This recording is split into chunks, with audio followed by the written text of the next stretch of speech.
Lawyers, what's a law that isn't real that normal people insist exists? No laws against driving barefoot. Mandatory edition. In the US. In Germany. While appropriate footwear is not directly required, you can be found at fault if your choice of footwear or lack thereof leads to your inability to avert an accident. I believe it's the same in Australia.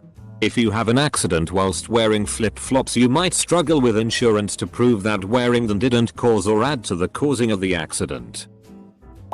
Probate attorney here. I've had many people ask me when the reading of the will is going to take place.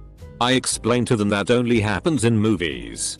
But one of these days I am going to have one. And hire a mysterious blonde wearing a veil to sit in the corner quietly. Then I'll tell everyone that she inherits everything. Provided, of course, that she must adopt the dissident's cute but troublemaking 6-year-old child no one knew about. Or she can spend the night in a haunted house.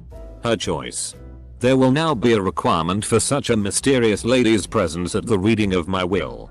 Written into my will. Along with a handful of burly yet solemn fellows. Dressed in stereotypical G-man attire. Complete with sunglasses and earpieces. One will be Russian, or at least able to fake the accent consistently, and should only be curtly acknowledged by the others. Every one of them should be entirely vague about how they knew me except from business. And the men should all refuse to acknowledge the presence of the veiled woman. And feign terror if compelled to look at her. In the UK, it's not illegal to park on someone else's driveway. It's classified as trespassing. A civil offense. Not criminal. Which means the police can't do anything. This particularly surprises people as many think that they have exclusive rights to the parking outside their house as well. What recourse do you have? In my old London borough, you phone the council and they guaranteed to turn up in an hour and tow it away, no questions asked. So long as you can prove you live there. That it's across in your property. And you don't want it there. They tow it and charge the owner for recovery. It's not the same everywhere. But because it's only a civil matter, you can just have it towed away yourself and charge the owner for recovery in storage. If nothing else, it's fly tipping. As a former lawyer, UK, I lost count of the amount of people that thought jaywalking was a crime. Unless it's a road that specifically states no pedestrians or a motorway. No such offense exists here. Edit. To clarify, I'm talking about it not being a crime in the UK. It may well be elsewhere, Australia, USA, Germany and others. The one that is the most frustrating to me, even though it's not really a specific claim that a particular law exists, more a rule of evidence, is that's just hearsay. You have no evidence. Comes up all the time. In all kinds of contexts. Even lawyers love using it when it suits them. Nothing but hearsay and speculation. Double quote. Usually, what people mean when they say that is don't believe them. They're lying. Which? Fair enough. But that's not what hearsay means. Lots of evidence is just a person talking. That's what a witness is. It's why testimony exists. It's not evidence just because it's a person talking. Hearsay just means that in most cases, you can't have person A say that person B said this in order to prove that this actually is true. Hearsay. Get it? I heard B say it. It just means your witness can only talk about things they actually know about. And, extremely importantly, it also doesn't count as hearsay when person B is actually the person on the other side of the case. Person A is totally allowed to say person B told me yes. I will commit the crime on Tuesday if person B is the defendant. Who has been accused of committing the crime on Tuesday? You don't get to complain it's hearsay if you're the one who supposedly said the thing they heard. Close bracket. This isn't exactly what you're asking for. But I think it's valuable for people to know. You do not need to wait 24 hours to report someone as missing. I would hope not. Since every cop drama I've ever watched says the first 48 hours are the most important. If someone has to wait 24 hours, they lost 24 hours of that 48. Negligent motorcycle driver forced me to hit him from behind with my car. I was young and naive at the time. Never been in an accident until then.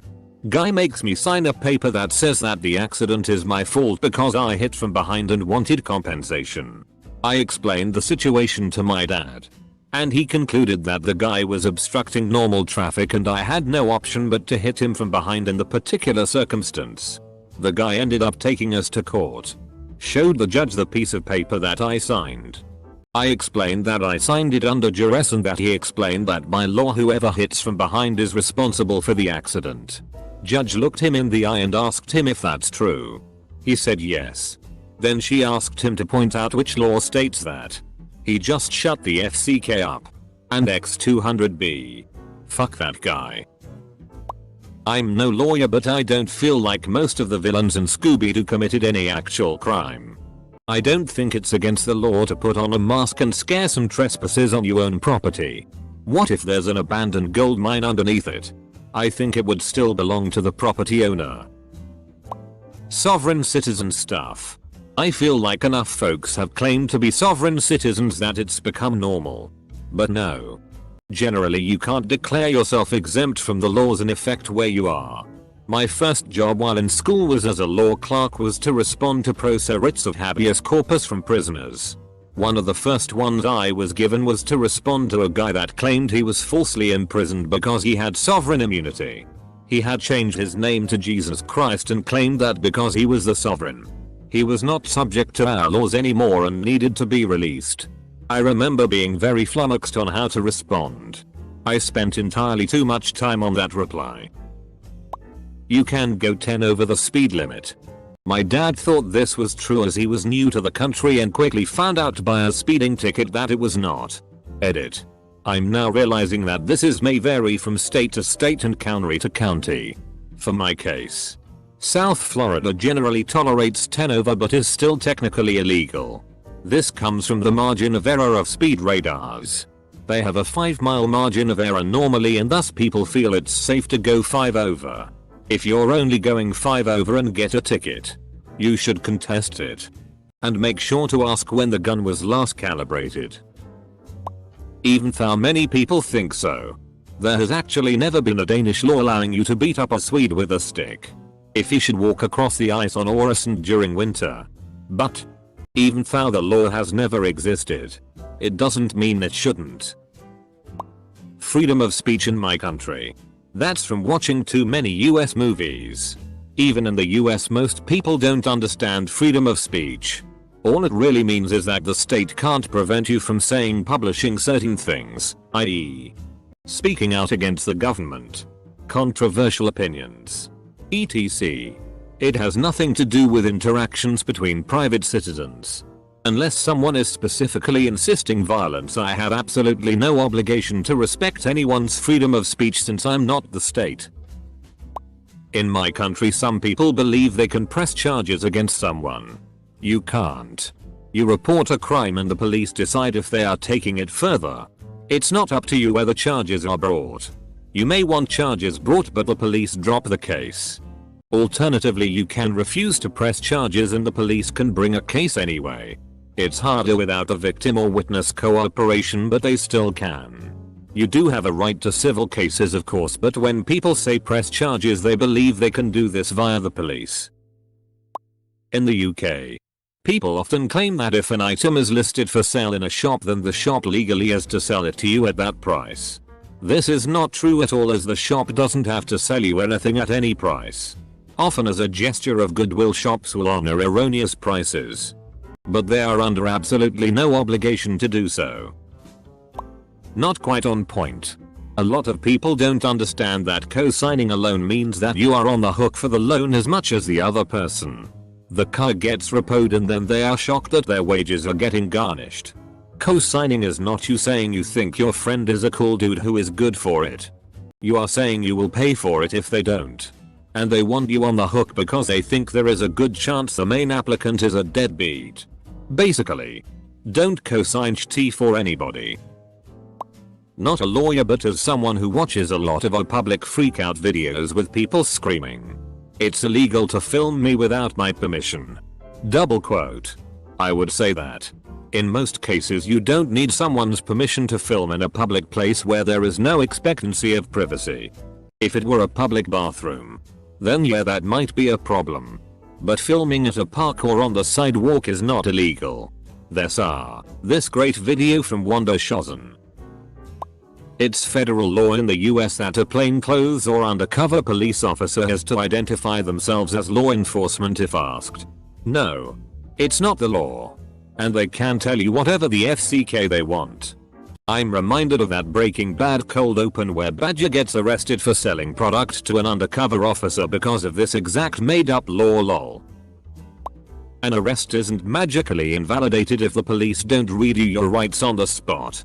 There could be a whole thread of just misconceptions people have from watching cop TV.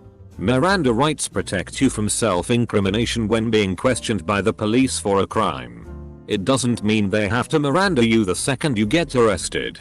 If you aren't questioned, then it doesn't apply. People also think it's illegal not to let them make a phone call after being arrested. It's a law that exists but widely misunderstood as the concept of entrapment. If the police put a bait vehicle in a high crime area, that is not entrapment. If the police are watching a bar known to overserve to see if there are impaired drivers at the end of the night, that is not entrapment. Entrapment only occurs when a gov agent suggests committing a crime that you were not otherwise going to commit. If you live together for X period of time, you're automatically legally married. Double quote. There are different time periods for different purposes. And being common law doesn't always have the same effect as being married. So for example, your employer might give your partner spousal benefits after 1 year. But division of property laws might only apply after 3. And all of this varies from one place to another. Some places don't have division of property laws for common law spouses. For example, the legal limit for back-in drunk driving. There is no such thing. The common refrain you hear, especially from media outlets that have no idea what the FCK they're talking about, is that there's a legal limit to the amount of alcohol you can safely have in your system and legally drive a car. No. Simply no. It doesn't exist. There is a statutorily established per se limit in every state. This means that if you are driving and your back is over that limit, you are per se intoxicated and the state doesn't require any more evidence to convict you. But if you are under that limit, you can still be convicted of drunk driving or driving while intoxicated. The state will have to provide additional evidence to do so. So, even though you've just had one or have a back under the legal limit, you can still get arrested and convicted of drunk driving, DUI, or whatever else your state calls it. Now, but here's one that bounces around legal advice every couple months. The age of majority in Mississippi is 21. So people say your parents control your life until then and you can't move out without permission until you are 21. The truth is that the law means they have an obligation to provide for you until you are 21. You can't move out at 18 and not face any penalty or be forced to return. Although the age for Mississippi emancipation is officially 21. This only refers to emancipation from a parent's obligation to support their young adult financially. In Mississippi, individuals age 18 and older may vote, enter into legal contracts, take legal action against others and be sued for damages. Similarly, an individual age 18 or older who moves out of his parents' home is not considered a runaway in Mississippi and is not legally required to return to the family home. Double quote. Not a law, but how people believe the polygraph tells the truth. The polygraph cannot be used as evidence in court. Therefore, not science. Might as well use a Ouija board. Which is why you should always reject any offer, especially by police, to take one. All it does is give them ammo for the trial by media. When they go public and say, "This guy failed the poly," the public usually automatically connects that with actual guilt. Not a lawyer. But unfair firings are oftentimes not illegal. People often assume that if they were treated unfairly at work, like getting fired for something trivial that someone else got away with, that some kind of law has been broken and that they have a strong case for suing. In most cases this is not true. There are only a very few reasons for firing that get accompanying trouble. Firing for race, color, national origin, religion, sex, age, or disability is illegal in all states. Firing for anything else varies from state to state. In many states this means you can be fired for a medical condition, your sexual orientation, tattoos, that stupid look on your face, your weight, etc. Or just because I'm not attracted to you. Not technically a law, but life, liberty and the pursuit of happiness is not in the Constitution. Hear it all the time and it drives me crazy. I feel like if you only learned about them in elementary school. Confusing lines from the Declaration of Independence with the preamble to the Constitution isn't the most unreasonable thing.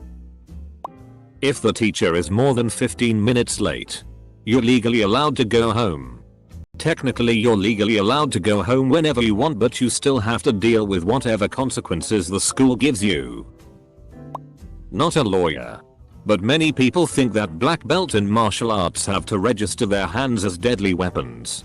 It pains me when people say this. You can tell who's lying their ass off when they say my hands are registered as a deadly weapon since I am a black belt in, insert martial art here. I'm a law student and definitely self-defense. Even though the law exists, people in my country really think it's broader than it actually is.